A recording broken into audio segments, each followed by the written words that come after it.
macchina che accelera con la velocità iniziale di Corleone Fi e di Annie Pan, ed è Corleone Fi che riesce a mantenere il vantaggio della corda contro Annie Pan, che comunque insiste, si avvantaggia di mezzo cavallo, ma poi l'avversario rientra e dopo 200 metri in 14,4 Annie Pan è costretta a sistemarsi in seconda posizione alle spalle proprio di Corleone Fi. Terza posizione per Colonna Cas, che ha scavalcato Banca Italia San, e ora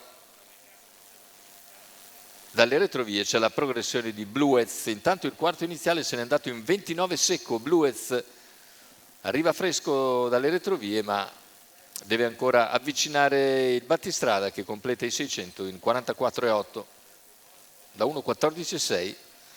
Andatura quindi sostenuta. Annie Pan in seconda posizione, in terza c'è Colonna Cas, all'esterno si impegna Bluez, più indietro Banca Italia San è scavalcata da Big Lan, mentre anche Citrosodina Oil progredisce.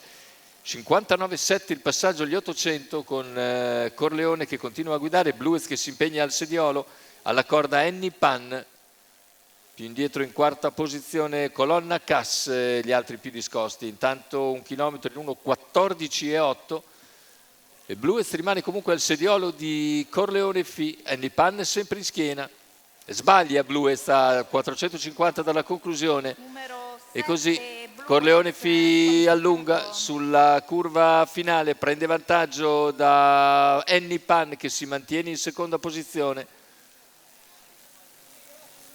cerca di venire via in terza ruota Citrosodina Oil, retta d'arrivo intanto con Corleone Fi che ormai ha chiuso da tempo la partita e nel finale allunga ancora per concludere isolato in avanti Corleone Fi e Matteo Zaccherini. Secondo posto per Annie Pan, al terzo chiude Citrosodina Oil.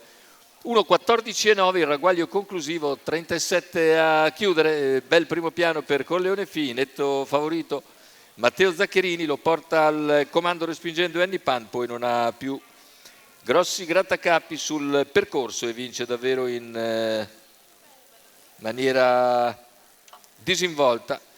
Matteo Zaccherini per il training di Gennaro Amitrano, per il signor Renato Veneruso.